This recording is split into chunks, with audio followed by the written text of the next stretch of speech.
Bem-vindo ao Direito em Ação, seu programa genial e irreverente de direito. Hoje é um dia de festa no programa. Nós estamos recebendo aqui a Luísa Dulce, nossa amiga, economista, especialista em segurança alimentar, né, Paula? É isso aí, Luísa. Eu queria primeiro te agradecer a presença, falar para você que é uma honra a gente te receber para falar de um assunto extremamente interessante, né? Pouco discutido. Eu acho que a gente fala muito pouco sobre isso, né? Acho que o direito tem tantas frentes mais urgentes que a gente acaba esquecendo da nossa base, né? A alimentação é base de tudo. E aí, eu gostaria de apresentar a Luísa para vocês. Luísa é economista, doutora em sociologia, é candidata a vereadora em Belo Horizonte para essa eleição daqui a 19 dias? Isso. 19 dias. E tirou um tempinho na agenda dela para vir aqui falar para a gente um pouquinho sobre um assunto tão interessante. Então vamos lá. Direito à segurança alimentar. Explicando para as pessoas que não sabem o que é. Como que a gente poderia explicar isso?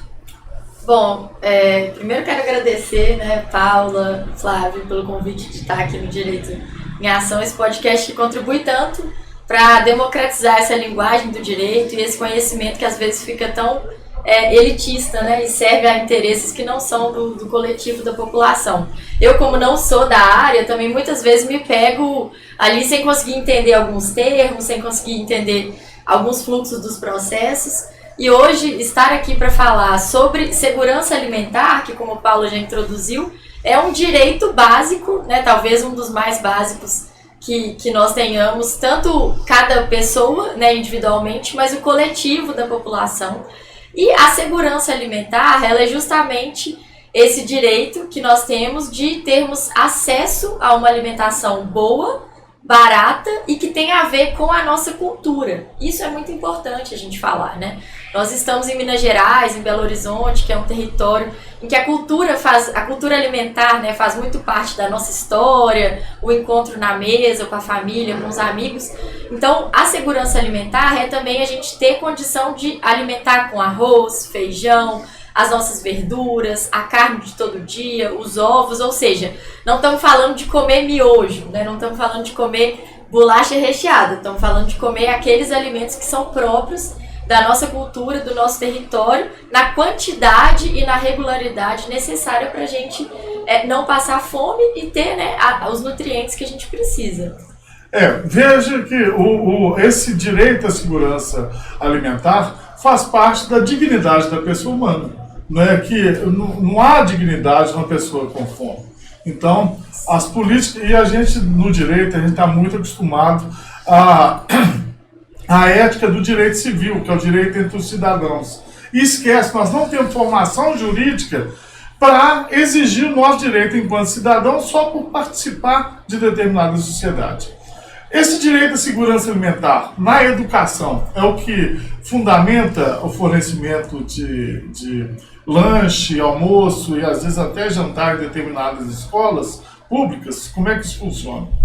Sim, historicamente no nosso país tem uma relação forte do campo da educação com o campo da segurança alimentar, porque a gente sabe que o desenvolvimento das crianças, né, e das pessoas de modo geral, ele está muito ligado com a nossa condição de alimentar. Então, se as crianças vão para a escola, mas não conseguem se alimentar, elas não vão conseguir aprender.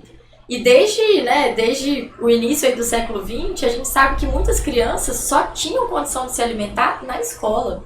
Nas escolas rurais, mas também nas escolas urbanas. Eu acho que e essa hoje é assim. Ainda é uma realidade, né, Paula? Eu acho que é. Quantas crianças têm na alimentação da escola a sua única refeição principal? Né? Exatamente. Então, nós temos uma série de políticas, nós temos um programa que é uma lei, né, uma lei nacional do PNAE, que é o Programa Nacional de Alimentação Escolar, que ele prevê a compra, né, de alimentos, inclusive da agricultura familiar. 30% desses alimentos devem vir, né, da agricultura familiar, e essa é uma compra que o município faz para fornecer os alimentos para as creches e para as escolas públicas.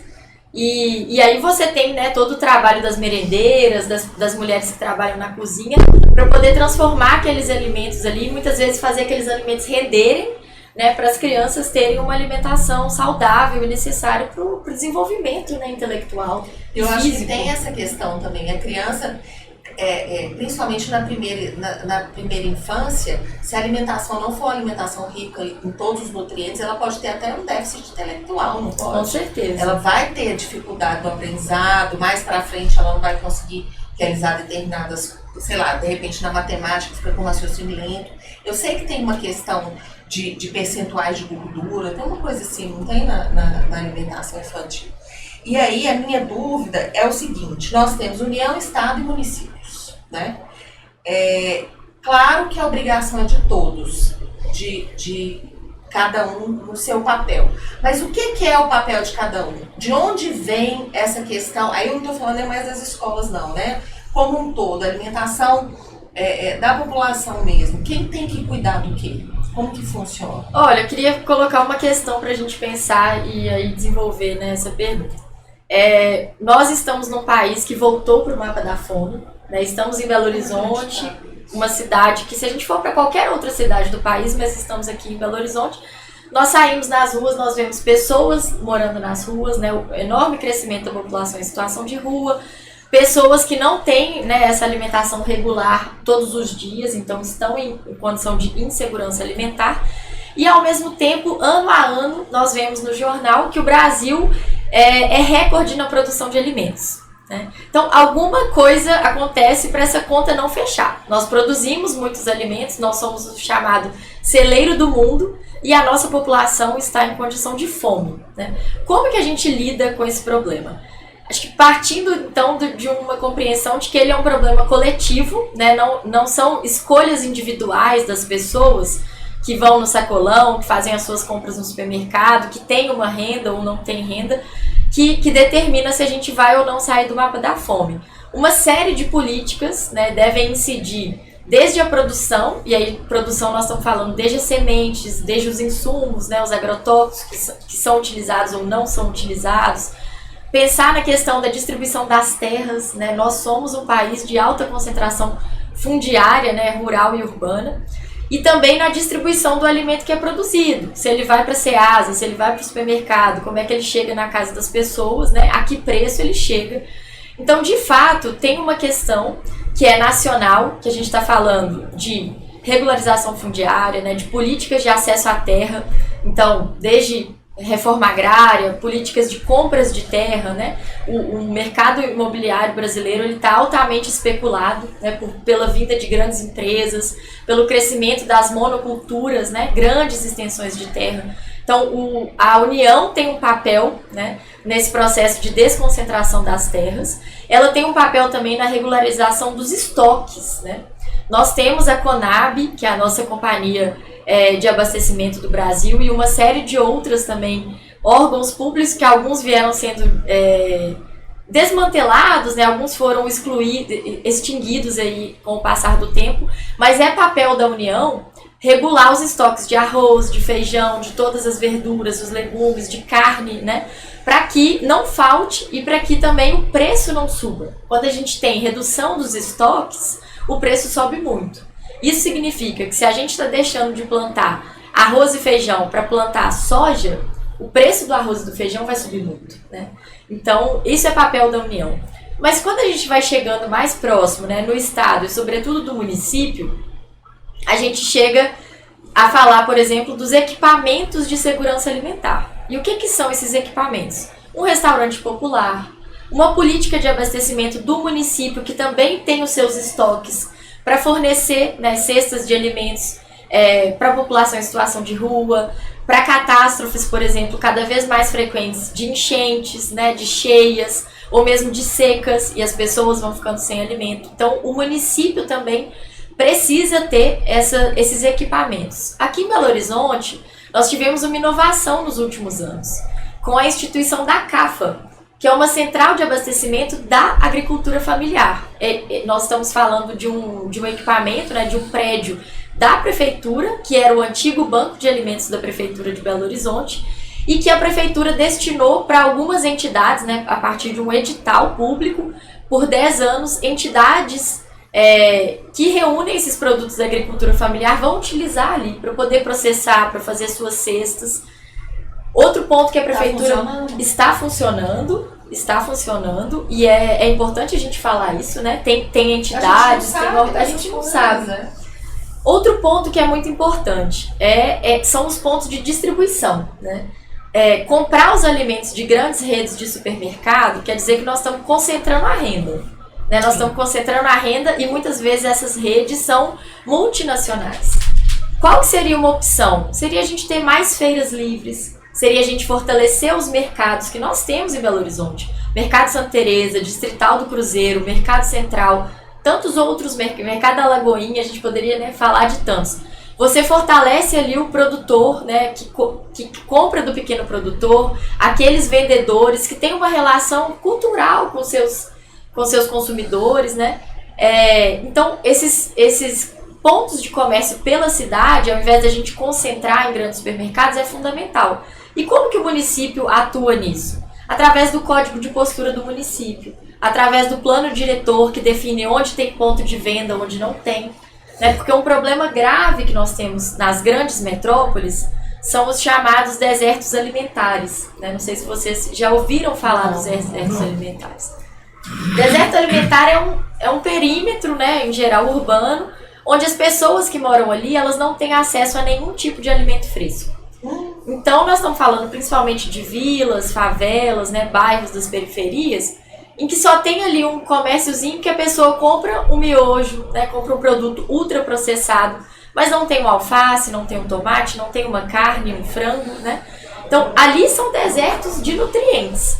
E o que a gente precisa fazer é chegar aos sacolões, né? É chegar aos pequenos mercadinhos. Ou seja, é distribuir também os pontos de comércio. Você sabe que está me fazendo lembrar que não tem nada a ver com o que você está falando, mas tem tudo a ver. Eu estava assistindo uma entrevista esses dias com um médico, que eu esqueci o nome dele, mas ele é muito bem conceituado no tratamento de câncer. E ele falou que a melhor dieta é a dieta divina, que é você só comer o que Deus fez. Ou seja, olha que genial, é comer a comida de verdade, né? Então, assim, você olha para uma determinada comida, foi Deus que fez? Não, não foi, então não coma. Tomate, alface, é o que você está falando, miojo faz muito mal, né? Essas coisas processadas, embutidos, isso tudo. E realmente é o que o pessoal come mais, que é mais barato também. Sim. Não é só porque tá no deserto alimentar, né, que você explicou, mas é porque também o miojo custa R$1, né? E o problema de saúde pública também decorrente da desnutrição, e aí desnutrição não tem nada a ver com peso, porque eu estava vendo um estudo esses dias aí de obesidade de pessoas desnutridas. Né? A pessoa às vezes só se alimenta de determinado alimento ultraprocessado, por causa daquilo que você falou, ela ganha peso, mas está subnutrida, os nutrientes não estão lá. Isso é um problema grande. Eu achei genial o que você falou aí, e da concentração de renda através da compra em supermercados e tal, porque muitas vezes a gente vê na imprensa algumas reportagens que são feitas, não vou falar que é de má fé, mas com pouco conhecimento, que criticam às vezes a política de governo, falam o preço de mercado, no mercado de determinado produto é R$2,80 e o cara está pagando R$3,50. Mas é o que você falou, tem todo o fomento de uma atividade que é relacionada. Uma escola lá do interior de Minas, se ela comprar dos produtores da região, ela está fomentando não só a educação, não só mas também a economia e a integração. Não vai comprar. Por que não vai comprar? Porque a escola tem que fazer uma licitação. Para você entrar numa licitação, você tem que ter toda uma estrutura que o pequeno produtor não tem. Exatamente. E aí? Mas aí cabe ao poder municipal também fomentar a atividade. O problema, assim que eu vejo, é que nós temos gestores preparados e nós temos a gente vê isso muito na campanha de vereador. Né? A Luísa está competindo com todo respeito, né? Com o Zé da esquina. Eu não vou falar nada, que é só conhecido das pessoas, mas não tem nenhum conhecimento de qual vai ser o papel dele. E a mesma coisa dos prefeitos. Às vezes o prefeito chega até bem intencionado, fala assim, eu vou baixar a conta de legumes e conta de alimentos das escolas, que está muito alta. Mas baixa a que preço? A um preço de concentração, a um preço de você violar o comércio local. Então isso são coisas que devem ser pensadas também. A questão dos restaurantes populares, que eu acho assim fenomenal. Hoje o restaurante Belo Horizonte está R$2. Quer dizer, está menos do que o ônibus. Né? Também é outra coisa. Não. Comparar com o preço. Outro dia sobre o ônibus. Comparar com o preço de ônibus é brincadeira, porque tá lá, a gente não sabe. Mas os restaurantes populares funcionam? Eles oferecem essa segurança alimentar, porque, pelo que eu sei, eles oferecem 3 refeições por dia da pessoa, quer dizer, R$6 por dia, vezes 30, R$180. A pessoa pode estar na linha de miséria que ela consegue ter as 3 refeições. Restaurante popular é uma política simples, né? Mas que ela vai atender justamente os que mais precisam. E se a gente for na fila do restaurante popular, eu frequentemente almoço lá, não é só pessoas em situação de pobreza que almoçam, né? São pessoas que estão no centro. Nós temos 3 restaurantes populares em Belo Horizonte, precisamos ter mais, né? Eu ia te perguntar isso agora, será que seria interessante fazer em regiões mais afastadas? Eu acredito que sim. Quando o Flávio falou da questão da passagem do ônibus, eu pensei nisso. Falei, gente, se a pessoa mora longe, ela não vai conseguir almoçar no restaurante popular. Né? Sai mais caro para ela. Hoje lá Exatamente. Na casa dela. E o restaurante popular, ele oferece uma alimentação balanceada, né, do ponto de vista nutricional, mas também do que eu trouxe no início, da cultura. É uma comida que a gente está acostumado a comer. Tem uma fruta, tem água, né? Essa questão da água, a gente que roda pela cidade, pessoas em situação de rua, às vezes tem acesso à comida, mas não tem água. Então o restaurante popular, ele tem banheiro, ele tem um lugar para você lavar a mão, ele é um espaço acolhedor, né? E nós temos inclusive uma proposta para Belo Horizonte, que é o quê? Utilizar os horários vagos desses equipamentos do restaurante popular para oferecer curso de culinária para mulheres e jovens de baixa renda. Você já tem uma cozinha industrial, você já tem um equipamento. Por que a gente não pode fomentar, né, essa economia que também é a economia da cultura? Gente, de repente a própria aula já faz a comida. A própria aula, você já está treinando no estágio ali aquelas pessoas, né? Então, o restaurante popular, ele é uma política que nasceu em Belo Horizonte e foi exportada e, né, aproveitada por muitos outros municípios. É uma ideia barata, é uma ideia que funciona, a gente precisa apostar em políticas assim. Engraçado você falar a questão da água. A gente tem um projeto que a gente distribui, atende moradores de rua e outros públicos. Água é uma questão que todos pedem, porque não tem acesso à água potável. É interessante. Luiz, mais uma coisa que eu queria que você falasse na segurança alimentar, que é o seguinte. O dinheiro do agronegócio vem dos grandes produtores. A alimentação do povo vem dos pequenos produtores, né? Por quê? Porque geralmente os grandes produtores têm uma monocultura que não chega ao povo. Por que o preço da comida no Brasil é tão alto?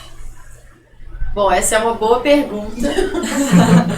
Agora você faz a mágica de tentar entender. Não, mas é porque a gente tem que entender esse contexto. Eu sei que se desperdiça muito, não tem esse conhecimento, o transporte é muito caro e tal, mas o que a gente vê? A gente paga caro e o produtor recebe pouco. Essa conta, tem alguém se apropriando do dinheiro que faz com que a gente pague caro as frutas, verduras, e o produtor recebe pouco. Queria que você falasse pra gente sobre isso. Porque, inclusive, eu estava vendo, estou lembrando a minha irmã, falando, não faça um viés político do seu programa. Mas como é que não faz? Você pega o MST, os caras que mais produz alimento a custo baixo. Tá entendendo? E aí você pega um grande produtor de soja que gera imposto. Beleza, gera tributo, gera arrecadação, quando gera, né? Então, mas tem um nó no nosso setor alimentar, que é o seguinte, a alimentação no Brasil é muito cara. Para a pessoa que ganha um salário mínimo, se não for com vale, refeição, com vale, ela não dá conta de se alimentar de forma digna. Né? Então, só complementando na hora que você estiver respondendo, me fala se tem a impressão minha, eu realmente não entendo desse assunto, mas a impressão é de que tem muita área improdutiva ou essas áreas improdutivas não servem para isso, para agricultura. É uma dúvida. Olha, são várias, é uma pergunta direta, mas que eu vou talvez trazer elementos para a gente pensar. De fato, nós temos uma alimentação cara e vocês já trouxeram pistas para isso. Um dos grandes problemas são os vários intermediários, né, que a gente encontra entre o produtor de alimentos até nós que somos os consumidores, né? A questão do desperdício de alimento, ela é um ponto. E ela tem a ver justamente com essa longa distância que esse alimento percorre até chegar na mesa de nós, né, brasileiros. Então, precisamos pensar na questão da produção. Como é que a gente vai ter insumos mais baratos para que esses produtores possam produzir? E aí nós estamos falando de insumo, estamos falando de crédito, estamos falando de tecnologia, né? Porque não é só o grande produtor que precisa ter tecnologia, os pequenos também. Um dos problemas que a gente sofre no nosso país é que jovens não querem permanecer no campo, porque é um trabalho muito árduo, né? E com isso, o campo está envelhecendo, né? O campo, principalmente, dos pequenos produtores. Nós precisamos distribuir terra no Brasil? Sim. Tem muita terra improdutiva? Tem terra improdutiva porque a medida, o índice de produtividade do nosso país, ele é de 1970, gente. É da década de 70. Né? Então, uma terra que antigamente tinha 10 bois e não era considerada improdutiva, hoje ela é considerada, ela deveria ser considerada improdutiva. Mas esse é um embate que, né, nós não conseguimos avançar no Congresso Nacional. Então, mais uma legislação atrasada que nós temos no nosso país. Precisamos, sim, fomentar que a gente tenha as culturas diversas e não a monocultura, né? Monocultura de soja, de milho, né? Isso serve para exportação para a China, né? Soja é para ração de porco, né? Não é para alimentar a nossa mesa. Então, precisamos que as nossas empresas, tipo Embrapa, por exemplo, trabalhem cada vez mais numa agricultura que seja sustentável do ponto de vista ambiental, econômico e social. Então tem uma questão ali da terra, né? Mas tem uma questão que eu falei que é de como esse alimento viaja, né? De como ele é concentrado em alguns pontos, né? Grandes ceasas, grandes supermercados, e ele chega caro para a nossa mesa. A questão dele chegar caro, eu acho que a gente precisa também trabalhar com a ideia do preço justo. Queremos um alimento barato? Queremos. Mas queremos também que o produtor seja remunerado. Então talvez essa questão do preço justo seja uma forma interessante da gente pensar. Mas o alimento ele tem que ser barato, ele tem que ser acessível, né? Ele tem que ser bom. Então tem uma série de questões nessa cadeia alimentar que a gente precisa tratar e pensar também que quem não pode pagar um alimento no preço que ele custa, no preço justo, precisa de subsídio. Né? São os estudantes com os restaurantes populares, os restaurantes universitários, são os estudantes nas escolas públicas, né? São a população de baixa renda que vai nos restaurantes populares ou qualquer um de nós que queira frequentar. Então nós temos que ter equipamentos públicos com alimentação subsidiada e remunerar bem quem produz esse alimento de qualidade. Se a gente vai no interior, a gente vê que o alimento é mais barato, porque ele é comercializado em feira, né? Ele é comercializado de porta a porta. Não estou falando para a gente voltar. A qualidade é melhor, né? E tem uma coisa que eu queria aqui como economista trazer, né? Não sei se vocês já ouviram falar no termo do multiplicador. Multiplicador se eu estou comprando aqui no mercadinho da esquina, esse R$1, R$2 que eu gasto lá, ele vai multiplicar, né? Ele vai render muito mais do que se eu for numa grande rede atacadista e colocar meu dinheiro lá. Então a gente precisa fazer com que o dinheiro circule. E a forma de fazer isso é com que ele de fato possa percorrer, né? É a ideia da moeda social. Ela nem existe concretamente, mas você estimula, né, a relação econômica entre as várias pessoas para fazer com que esse dinheiro renda. Então acho que a questão da alimentação no Brasil é enfrentar a concentração de terra, enfrentar a concentração no ponto da distribuição, fazer com que ela chegue para as pessoas, né? E também trabalhar essa questão do desperdício, que é um ponto fundamental. São coisas que a gente sabe, mas não verbaliza, né? Eu sempre tive essa questão de comprar o picolé na mão do carinha do picolé e não, né? Mas a gente não tem essa noção. Dois extremos. Um extremo, produtor joga fora não sei quantos litros de leite por dia, porque são as notícias, né, que a gente vê, porque o preço está muito baixo, então ele vai jogar aquilo fora. Com o outro extremo, o presidente teve que comprar não sei quantas toneladas de arroz porque não ia ter arroz para todo mundo. Como é que funciona isso? Bom, a questão, nós estamos falando de estoque, basicamente. A questão do leite, nós temos um problema gravíssimo no nosso país. Em Minas Gerais é o maior produtor de leite do Brasil, né?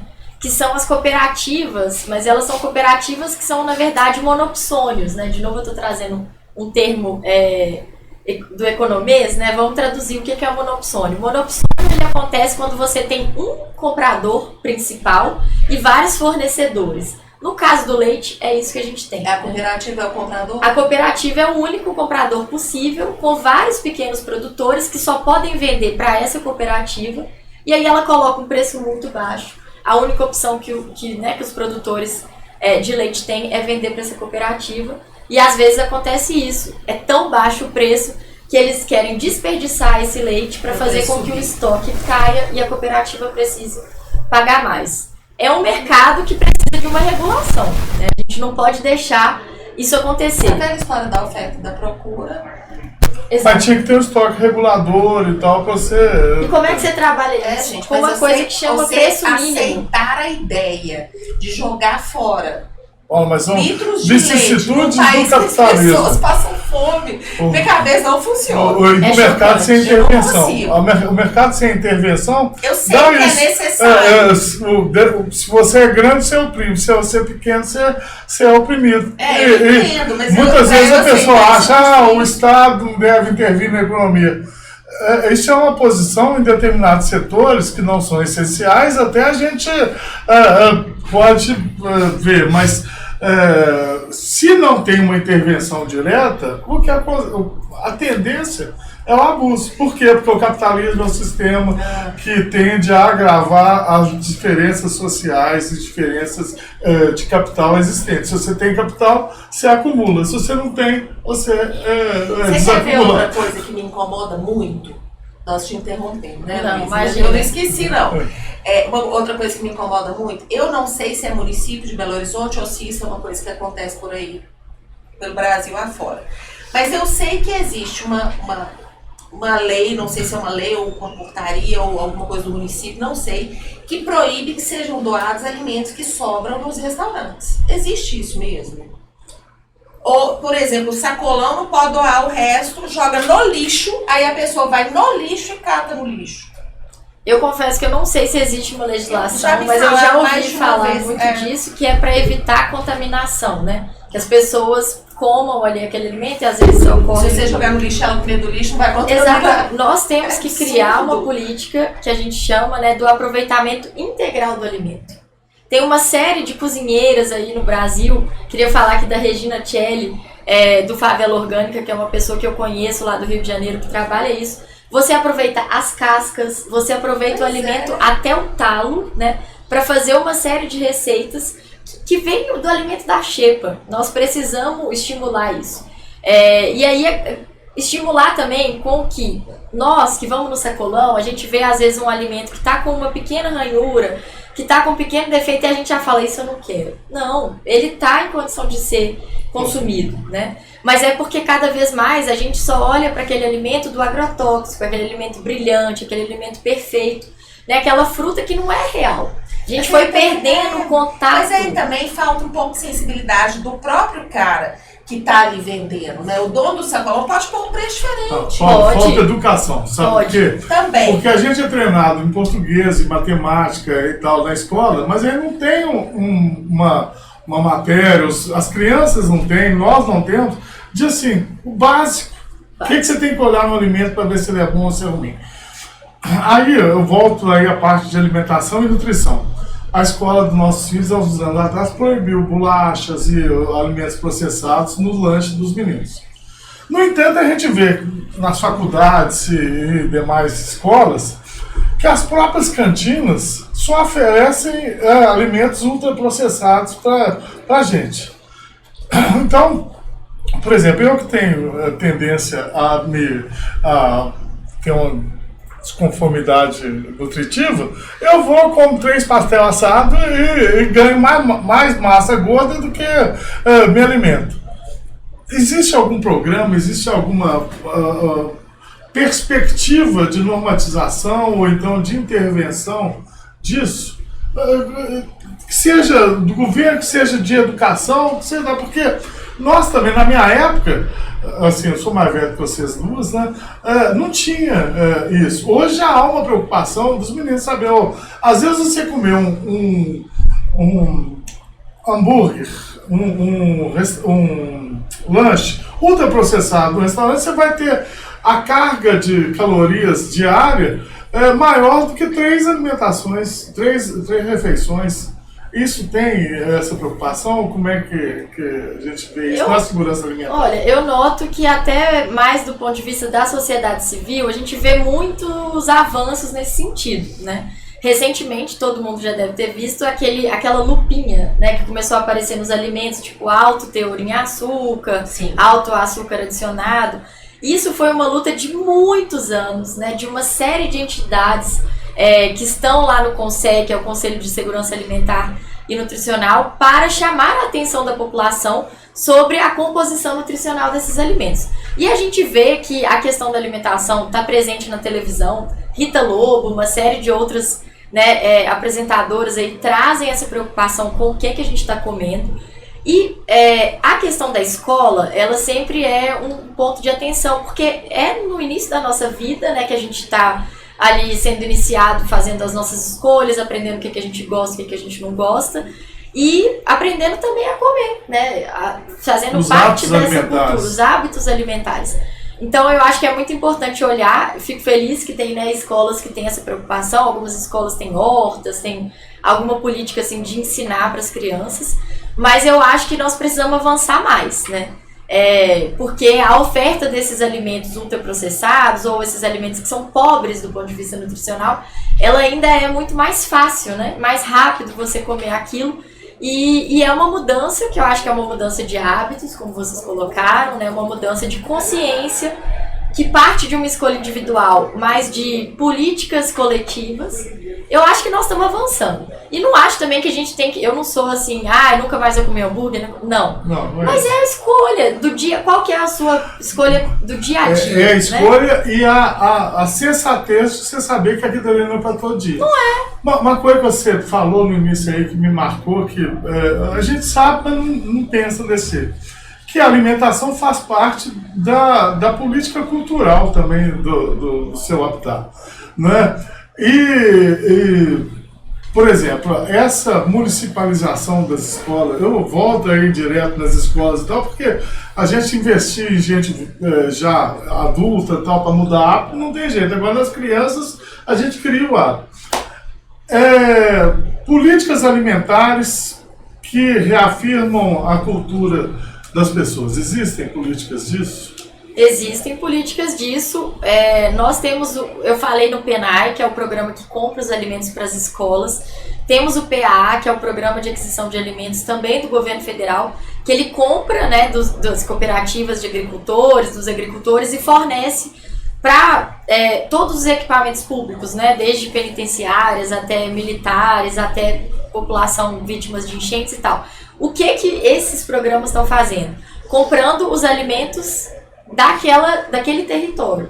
E aí eu tô falando, no nosso caso do Brasil, eu tô falando de milho, eu tô falando de mandioca, que cada vez mais nós fomos substituindo pela farinha de trigo, que não é nossa, né?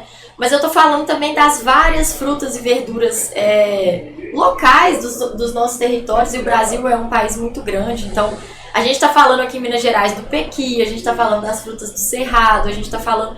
E esses programas, eles têm a compra específica desses alimentos, e com o elemento que a gente falou do leite, que é o preço mínimo. Ou seja, ele paga um preço daqui para cima, né? Daqui para baixo não. Isso dá uma garantia de que o produtor pode continuar produzindo, ele pode planejar a sua safra, que ele vai ter uma garantia de compra. É fundamental. Mas essa questão, nós temos visto aqui em Belo Horizonte muitos restaurantes que trabalham esse aspecto da nossa cultura alimentar. E são esses alimentos, né, que nós tínhamos os doces mineiros, agora tudo é leite condensado, né? Nós tínhamos a nossa galinhada, nós precisamos resgatar isso. E voltar a olhar as receitas, conversar com as nossas avós, porque isso está se perdendo. Eu queria fazer mais uma pergunta, que é o seguinte, que aí eu queria que você fizesse uma perspectiva para a gente. Mudanças climáticas, escassez de alimentos e mudança de hábitos alimentares, no seguinte sentido. Nós consumimos com proteína animal gado, carne de porco, carne de boi e frango, e carne de galinha. O que acontece? Quando a gente vê outros países, a gente vê que o aspecto nutricional proteico do gado, você aproveita muito pouco pelo investimento que você faz. Tem outras alternativas nutricionais que são bem melhores. Tudo bem, não precisa comer barata igual na China, né? Barata frita, gafanhoto e tal. Mas existe uma perspectiva de mudança de hábito, porque os nossos hábitos alimentares proteicos são completamente fora da nossa realidade histórica, né? E isso, tem algum... Por exemplo, gente, outro dia eu estava vendo que o leite de castanha de caju, você precisa de uma área 30 vezes menor e sai 30% do preço de um litro de leite de vaca. Porque o gado ocupa muito espaço, né? E tem a questão do efeito estufa também, que eu sempre achei que era lenda aquilo, mas parece que não é, que parece que o gado, ele interfere muito na questão do efeito estufa. Metano, né? Exato. E a gente vê que a mídia fica massacrando toda vez na nossa cabeça e tal, inclusive ridicularizando determinadas alternativas. Isso é fato. Não é? Você vai tomar um leite de soja, os caras falam, você tem de viado. Então, você procurar, não, eu vou virar vegano, ou então vegetariano, os caras já te olham assim, pô, qual que é esse cara? Nutricionalmente é muito melhor. É excelente, porque além de tudo, tem questão da digestão. Né? E além de tudo, é mais barato. Outro dia estava o FMG lá fazendo uma farinha de resto de coisas que nutricionalmente é melhor do que qualquer coisa. Essas perspectivas de mudança de clima, de escassez de alimentos e de mudança comportamental, nós temos um programa para isso? Nós estamos preparados para isso? Ou isso é só uma perspectiva que pode chegar e nós nem pensamos, enquanto Estado, enquanto política pública? Bom, eu diria que nós não estamos preparados para isso. Nós temos um dado aqui que eu queria colocar, que é 72% da emissão de gases de efeito estufa do Brasil vem da mudança do uso do solo e da pecuária. Né? 28% da pecuária, sobretudo bovina, e 44% da mudança do uso do solo, que é desmatamento. Né? E principalmente na fronteira do Cerrado com a Amazônia. Né? Agora piorando com as queimadas. Agora piorando com as queimadas, chegando muito próximo de nós aqui nas cidades, no Sudeste. Então, esse é um alerta, não é nem um alerta amarelo, é um alerta vermelho, né, de que nós precisamos olhar para a questão da alimentação como um problema coletivo e que tem a ver com as mudanças climáticas. Mas eu queria colocar uma questão que é o seguinte, a dieta, né, a nossa dieta, ela tem muita diferença entre uma população pobre e uma população rica. Então o consumo de carne, por exemplo, das pessoas mais ricas do nosso país, de nós, classe média alta e ricos, é muito maior do que as pessoas em periferia. Então não acho que tem que ser uma régua só para todo mundo. E mais do que isso, eu já falei aqui muito da concentração dos grandes supermercados. Você vai para a roça, né? Assim, você mata um boi, você mata um porco, você aproveita aquele animal por inteiro. Né? Hoje em dia, você vai no supermercado, você compra um peito de frango, nem sangue tem ali. Porque não queremos remeter, né, aquele peito de frango a um animal, a um ser vivo que havia. E você come aquela carne sem nenhum respeito por aquele animal, sem nenhum conhecimento da receita, né, de onde vem essa receita. Não sabem mais. As crianças não sabem. Então, podemos entrar, né, desde uma perspectiva de respeito aos animais, à vida dos animais, por isso a gente vai mudar a nossa dieta, e eu acho que é muito justa, né, e muito legítima esse caminho. Podemos pensar que nós precisamos reduzir o consumo de carne, porque de fato a gente não precisa do ponto de vista nutricional, mas faz parte da nossa cultura, a gente gosta, né, quem gosta pode comer, tem todo o direito, mas a gente precisa também pensar nessa diversidade de outros alimentos que a gente está pondo para para substituir. E tem um caminho que me parece assim, muito perigoso, se a gente pegar, você vai nessas grandes redes, né, de fast food, tem lá o hambúrguer vegano, né? Mas você está novamente fortalecendo uma grande empresa, né? Você está fortalecendo grandes tecnologias concentradoras de renda. Será que a gente não pode então pensar num hambúrguer sem carne, mas que vem ali da lentilha que você faz em casa? Ou precisa se dar soja transgênica? Outro dia eu vi a Xuxa falando sobre isso. Ela é vegana e ela falava da questão de receber muitas críticas porque existe uma cultura de que o vegano tem que ser rico porque é tudo muito caro. E ela falando que não, que é exatamente o contrário, porque o vegano come arroz com feijão. E arroz com feijão é o alimento que a gente tem mais acessível no Brasil, né? E realmente, a carne que é cara, né? A alimentação natural não é. Exatamente. Bom, antes de passar as considerações finais aí para a Luísa, queria pedir para você que nos curta, compartilhe o programa e comente. Se você é hater, você é muito bem-vindo também, porque a gente gosta do diálogo. Agradecer mais uma vez você, Luísa. Gente, qualquer coisa, os dados da Luísa estão no pé do programa, tá? Estão na legenda lá. Os contatos também, se você quiser, tiver alguma dúvida, quiser entrar em contato com ela diretamente e ver suas questões, fique à vontade. Muito obrigado, viu, Luísa? Muito obrigada. Foi um prazer. Obrigada, Paula. Obrigada, Flávio.